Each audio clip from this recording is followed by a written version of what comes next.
It's been a whole week. I'm Christy.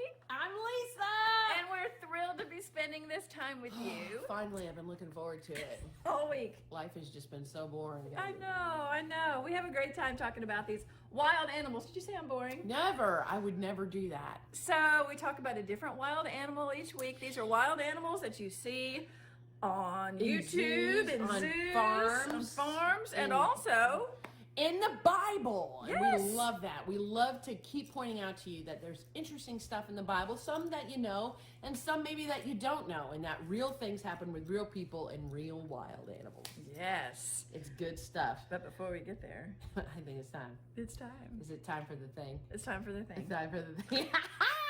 Okay, so the thing, get ready. Have you been thinking about it this week? What noise are you going to make? What wild animal are you going to act like? That's not a dolphin.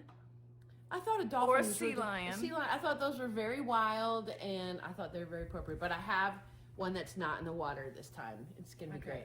Okay. But the question is, are you all ready? Are you ready? Because we need to hear you. You need to really go for it. As loud as you can. As All your loud as you can. neighbors. Make sure everybody They can hear need you. to know. They need to know that it's Wild Wednesday and the thing is happening. Okay. It's happening. The thing is happening. It's It's happening. happening. The thing. All right. Okay, All right, you ready? 1, 2, 3.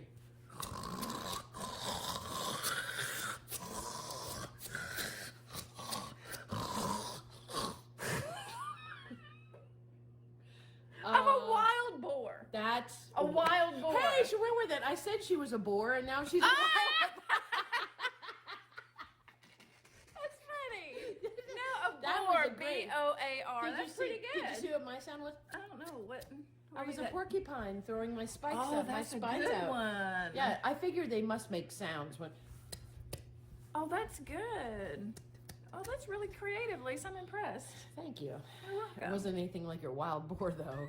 That was you. good. She really committed. I went for it. She takes that one. Yeah, that was good. But I can't wait for them to see what they're. Oh, I know. We got a good one coming up it's today. Good one. Are y'all ready to learn about that? Are you ready? Okay. It's time Time to take a closer look.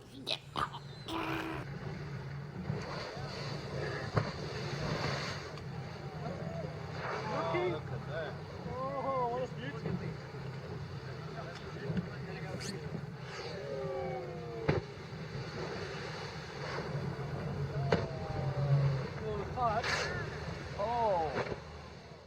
Oh, yes. That's amazing. You know. I love them. You know, when we played the game, what animal would you be if you could be an animal? I would want to be a whale. Really? Well, I'm going to They're imagine amazing. talking to you if you were a whale instead of what you are right now. Wild Wednesday.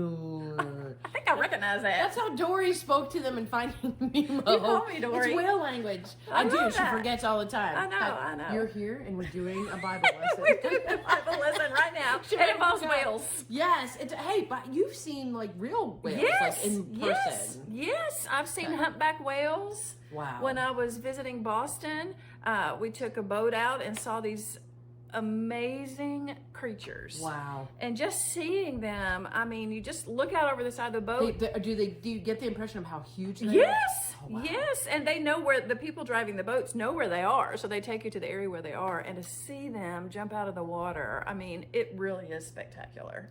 Well, that's a great story. Okay, I guess enough of Christy's stories. I just wanted to make a pun. I know you did. So, Lisa, my friend, By the what way, is this? if you'd like some gluten-free goldfish, they have whale tails. They're that's something too. You could celebrate that. I'm sorry. That's It's okay, well, Lisa. here's You're the very thing. funny. Well, here's the thing. There's like other video that we've seen. You could probably find these again with the parents' help.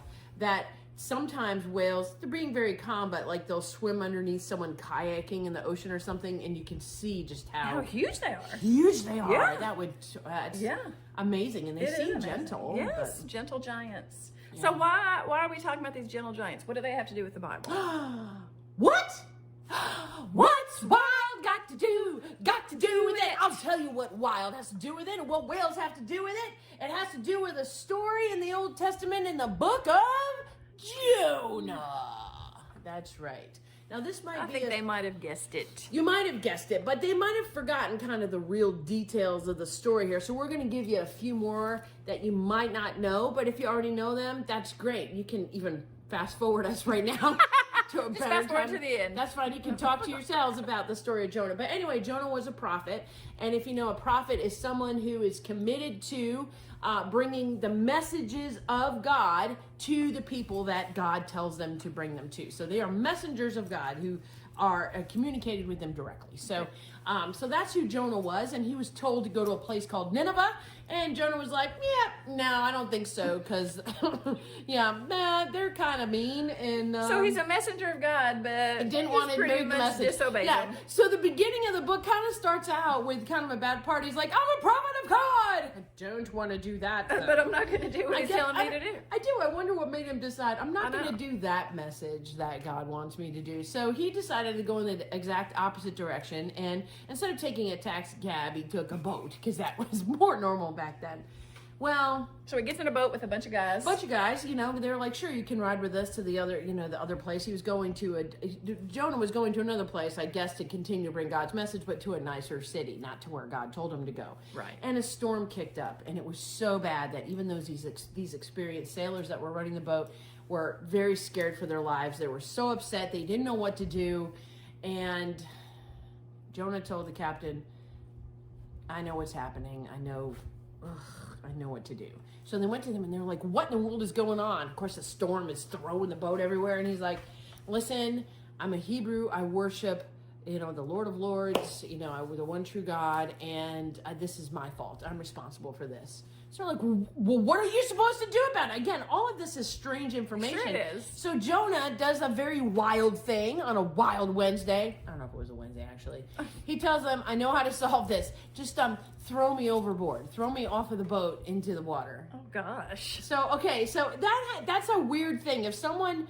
Okay, now, my children are grown now, but when they were little, they were the types, especially my second born, to be like, "Mom, throw me off the boat!" And I'd be like, "No, that's dangerous. No, we're not going to do that."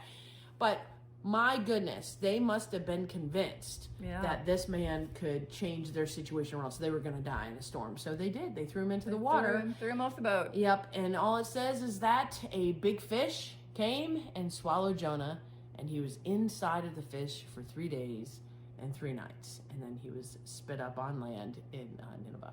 So, Where God told him to go in the first God place. told him to go in the first place. So I guess that was an aggressive and wild way of giving Jonah a timeout. So I promise your parents Correcting will never... him. Yeah, correcting him. He definitely corrected. He needed to think about it a little bit. So, are you not going to ask what went on in that belly? Last time when we talked about Daniel in the lion's den, you were like, "So I wonder what went on all night." Well, I wanted to tell you, see, Are you not wondering what went on for 3 do, days? but I'm afraid to talk about it because I tend to get this story and the story of Pinocchio a little confused. And I remember, Pinocchio, he was in a whale and he built a fire and everything. Oh, I don't think Jonah gosh. built a fire in Jonah. But I do wonder, was he comfortable? Did he have to swim?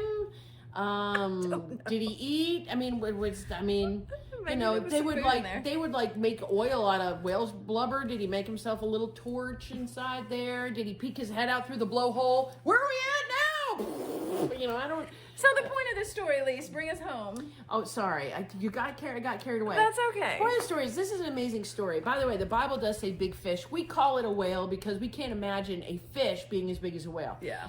We don't know exactly, but back then it could have been a type of fish. There were animals back then that don't exist right now. But either way, the amazing thing is, number one, when God tells someone to do something, there's a reason for it, whether you're scared of it or not. Number two, even if you do the wrong thing and you don't want to listen to him, he'll have ways of getting your attention and giving you a second chance. And that sure is what he did. And the rest of the book of Jonah is great, because Jonah went to Nineveh and that entire city ended up confessing that God as the true God because of Jonah. So God gave him a second chance and he came through. So God had plans for him, for He sure. did. Belly of the whale was And the belly of the whale was part of it. But that was wild. Yes, That yes, sounds good. another wild Wednesday. Woo! So- Woo! That was crazy. So until we see you guys again next time, Yeah. don't forget, God is wild about you.